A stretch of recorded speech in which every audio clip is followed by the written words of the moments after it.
Hi there, and welcome to Mumbai for what I hope is a much less dramatic video than last week. Well, actually, I'm writing the script, so yeah, I can tell you today's video is much less dramatic, but still a good one. In the same way that I wouldn't usually say collectively that a hotel brand, let's say just for example, JW Marriott, is a bad hotel brand, I don't like to say the same about airlines. Last week's identity theft adventure was a unique and hopefully isolated incident. Today's flight was a totally separate ticket, linked to a different account and paid for in cash. And so, the bitter salt associated with my last flight will be left out of this video, perhaps except for this mildly passive-aggressive intro. Okay, now I'm done. I just landed from beautiful Newark and have 4 hours here in Mumbai before heading up to Delhi, where I have a 6-hour layover before my onwards flight from there. Right now, we're in the check-in hall of the newer Terminal 2 here at Chhatrapati Shivaji International Airport. This terminal, designed by Skidmore, Owens & Merrill, opened in 2014 and helped the airport significantly expand its capacity.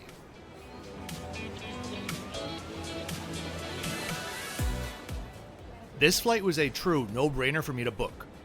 The flight from Newark was originally supposed to be on one of the ex-Delta 777s, but then that changed to an ex-Etihad 777. I booked this after that swap was made, and at the time, this flight was then supposed to be made on an ex-Delta 777. But then I hit the jackpot when it changed to the brand new A350. There's nothing quite like looking up the age of an aircraft on Flight Radar 24, and it just says, brand new. If you're new here, I'm Kevin, the Flip-Flop Traveler. If I want you to know one thing, it's that the opinions in this video are honest and my own.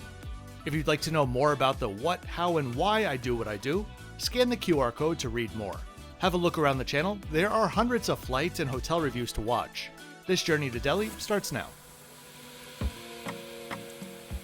A very quick bit of housekeeping. You'll know I generally always publish in the order that I film. These two were exceptions simply because of the exceptional nature of these two flights, and we'll be back to normal after this one. We aren't actually underground, but the shopping plaza for the domestic area of the terminal certainly does feel like it. I imagine the international departures area upstairs is much grander and airier. After passing through, I was in search of the Adani lounge, access to which was included with my ticket. The relevance of today's video actually became even more apparent after Air India recently announced that these brand new A350s will soon be flying on the New York JFK and Newark routes from Delhi, beginning to JFK on November 1st and to Newark on January 2nd. The lounge is split into two parts, one for credit card entries and one for business class guests. The credit card side of things is really busy and chaotic, with the business class side being just a little bit calmer, relatively speaking. The interiors are nice though, with a variety of seating and food on offer. Interesting to me though that Air India hasn't leveled up and opened up their own branded lounge here. Did you catch that? This part of the video is sponsored by Level 8 Luggage. Click on the link at the top of the description and use code KEVIN10 at checkout to get 10% off of your full purchase. Level 8 ships globally. Those of you that follow the channel have seen me take a deep dive into some of the Level 8 bags over the past 9 months, bringing them on 84 flights on 52 airlines through 68 airports. I already loved clamshell style bags, but it was only since my partnership with Level 8 that I finally understood the appeal of a hard-sided bag. That being said, I know full well that many of you prefer soft-sided top-opening bags, and Level 8 heard you loud and clear, so I present to you the Capture 20-inch carry-on.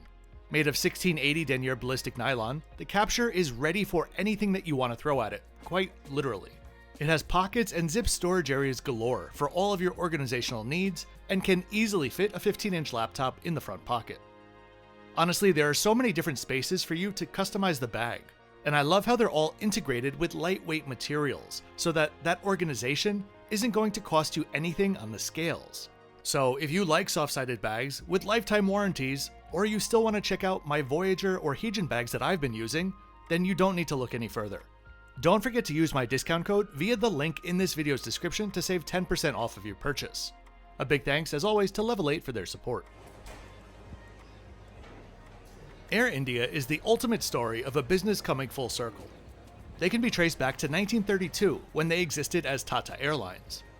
In today's India, Tata Group is one of the largest and most respected companies that exists. Owning Taj Hotels, manufacturing their own car brand, growing their own coffee. It is a diverse conglomerate. I headed down to the gate for boarding, and a moment after I sat down, I got an alert from TripIt. Quote, "Power outage triggers disruptions at Delhi's Indira Gandhi Airport." Wonderful. The airport didn't have power for around 30 minutes, or so I read.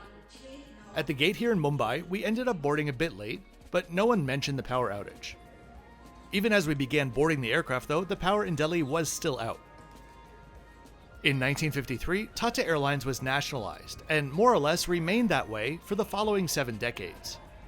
After many years of mismanagement, losses, and a poor reputation, the government had been trying to sell Air India on multiple occasions, and finally found a buyer in none other than the Tata Group. Last year, Air India placed a massive mixed order for 470 aircraft, which would be split between Air India and Air India Express. For the mainline, there are currently 273 aircraft on order. Around 200 of them are for A320s and A321s, and the rest are wide bodies, split between 787s, 777Xs, and A350s. In August of last year, Air India gave a preview of the new cabins the aircraft will be coming with. The 777s currently in the fleet will also receive these as a retrofit, beginning at the end of this year.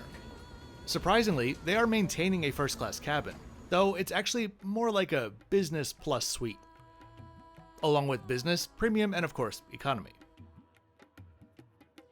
So, before we step aboard, I should note one thing. Air India owns these A350s, but these are not the interiors that they announced last year. They're similar, but not the same. They currently have 6 A350s, and these were all aircraft originally destined for Aeroflot.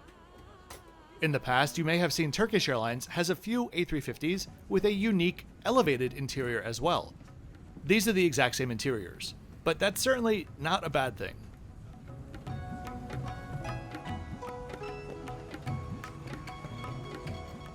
First impressions are impressive to say the least. Let's get a closer look. The business class cabin is laid out in a 1-to-1 staggered layout and is spread over 7 rows for a total of 28 seats, or suites, all with their own doors. Now, you may be looking at this layout and thinking, been there, done that, loads of airlines have the same. I was thinking the exact same thing. But let me tell you, both of us are wrong. I absolutely loved this seat, for comfort, design, and finish, but there are 2 seemingly small details which keep this out of my top 5 favorite seats.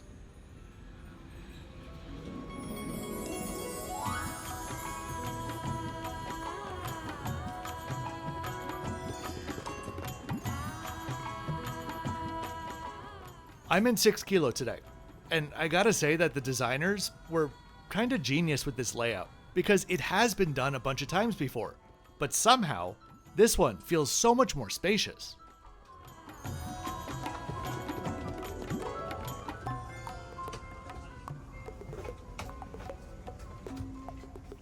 Next to your seat, there's a large side table with a deceptively huge storage cubby above it. During the flight, I kept my pillow and blanket in there with plenty of room to spare.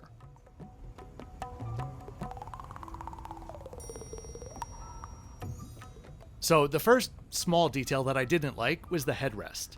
It doesn't do a damn thing. On a long-haul flight, this would be a real concern for me. I need something that adjusts, move up, down, curls around, things like that. Next to your seat, you have the integrated seat controls on the edge of the tabletop with the IFE remote just below it. Just below that is a small storage space for literature and a water bottle. Now, you may have noticed the other negative. There are no armrests on either side.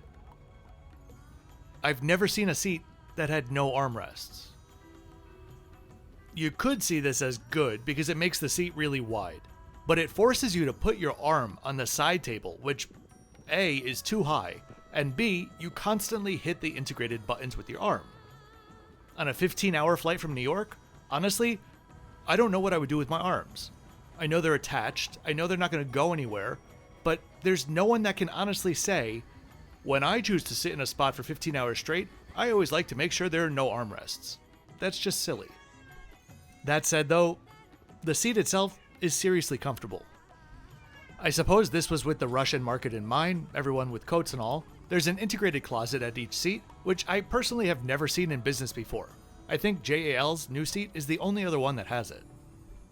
If this is an important feature to you though, note that some closets are smaller than others depending on the seat that you choose. Window seats, but the ones closer to the aisle, have the smallest closets. Across from you is a foot cubby that could double as a cave dwelling. It is that deep, and it's pretty wide also. I don't even know what Air India's policies are for in-cabin pets, but if you did need to travel with a small dog or cat, this seat would be absolutely ideal with that foot cubby. Now, getting to the seats, that's a different story. Here's my size 12, 45 in Europe, shoe to show you how wide the gap is to walk through. This is a decent width. One place that is really narrow though are the aisles themselves. They're really tight. You can see my bag here for comparison. The bag is 15 inches or 38 centimeters wide. So what is this, 18 inches wide total? The tray table I had a love-hate relationship with. At first I loved it purely. It's a great size and I like this fold-down flap. But once it's fully deployed and you're in the air, it's very bouncy. Even on its own during turbulence, when you've got a bit of weight on it. Finally, of course, we have the universal outlet and USB port, and then the big, beautiful IFE screen.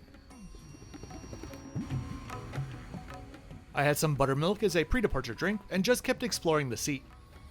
After boarding, we were delayed at the gate for around an hour, I'm guessing due to the chaos in Delhi. From this angle, you can imagine how private the suites are, even with the doors open. Window shades like these, I'm not a fan of though. Let's pretend that they always work correctly. If I want to get a quick peek outside in a dark cabin, I need to illuminate the entire cabin for long enough to be annoying.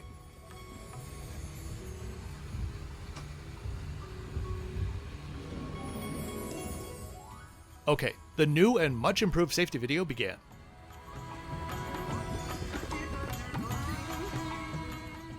It was on autoplay. I was multitasking. I was feeding my chinchilla. I was doom scrolling.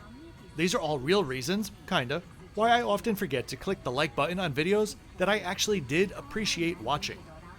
So anytime a video creator has a click the like button and subscribe call to action, I'm sure to do it in that moment. Because mark my words, I will forget. Grassroots support is what keeps channels going, much more so than any algorithm ever could. For any of you interested in supporting the channel further, my Patreon is also linked in the description below. Thanks very much.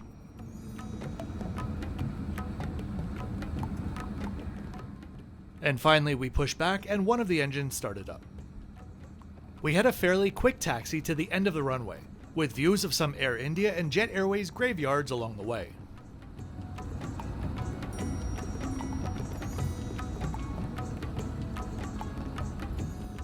If you enjoy content all about India, check out my India playlist, which has nearly 30 videos from all over the country, including quite a few of the best hotels and resorts in the country.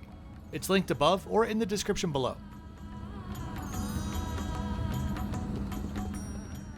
Alright, let's get going. The spool up, takeoff, and airport stats are coming up next.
Okay, let's check out the amenities before we get into the lunch service. For domestic services, you'll get the standard gold lame-esque pillow, which I'm not really a fan of. They're just too small, I think. The blanket is thin and a bit scratchy, but gets the job done on a short flight like this. Hot towels were passed out, along with today's menu. Here you can take a look. Honestly, after my previous flight, I was not expecting too much, but was pleasantly surprised. There were 3 choices: chicken, paneer, or a veg wrap. I went with the paneer palak tikka, which was served with a samosa and chole, along with an appetizer of kaju chana berry chaat and a blueberry cheesecake for dessert. The starter and the main dish were both really good and satisfying. The dessert tasted really artificial though. So, in the world of long-haul flying, now would be the perfect time to get some sleep, close your door, and get into the full bed. Of all of the business class doors out there, this is definitely one of the better ones, up there with Qatar Q Suites, as they're tall enough to actually provide some privacy, both when you're sitting and when you're sleeping. And here's the bed in full flat mode. Considering the length and width of the bed, truly a good 4 inches or 10 centimeters more than you would expect in either direction, this is a place just about anybody could easily get some sleep. As for the IFE on board, it is leaps and bounds better than any other IFE product I've seen on Air India. It's a domestic flight, so there weren't hundreds of movies on offer, but the system actually worked, which with Air India has been half the battle in my experience. The moving map was also interactive and really crisp. Just some cheap earbuds on offer though for today's short flight. There's also an onboard camera, which I honestly forgot about. I much prefer just looking out the window. The bathrooms, being brand new and all, were in great condition, and my god, were there a lot of mirrors in here? Mirrors within mirrors with integrated lighting. Aeroflot was trying to be really fancy. So, as we approach Delhi, what are my overall thoughts on this specific product, as well as Air India's future? Well, with this seat, it will certainly be the most comfortable way to fly nonstop between the US and India. But whether Air India can introduce catering in both directions that's worthy of such a great aircraft is yet to be seen. But just talking about the hard product, I love it, and I hope that the final product that ends up on the other Air India aircraft doesn't stray too far from it. It also makes me excited to see Turkish's new cabin once it comes out.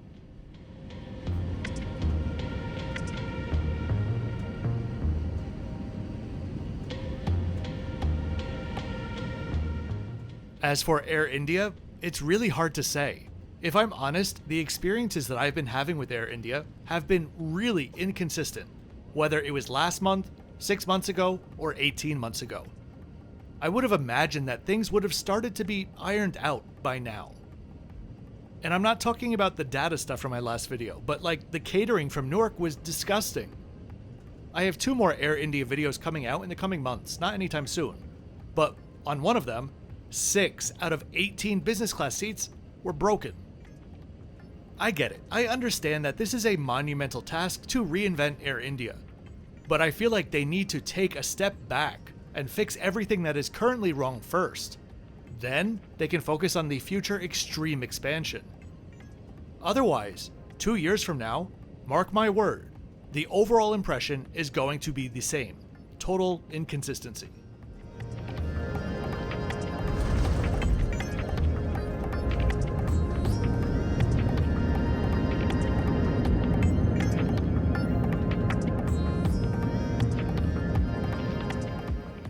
I didn't mention anything about the service on this specific flight yet because it was mostly forgettable. Not quite cold, but definitely not warm and fuzzy. Perhaps they were stressed with the new aircraft, so for this one, I'll give them a pass. I was very confused to deplane on the right side. I didn't even know that this was an option.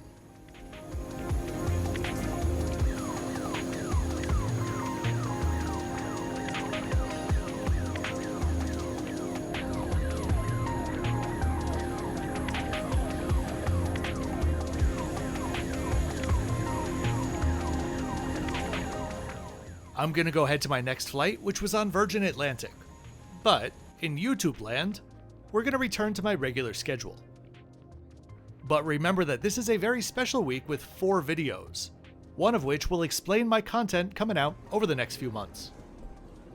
So I really do hope that you enjoyed this flight review and tour of the A350 today.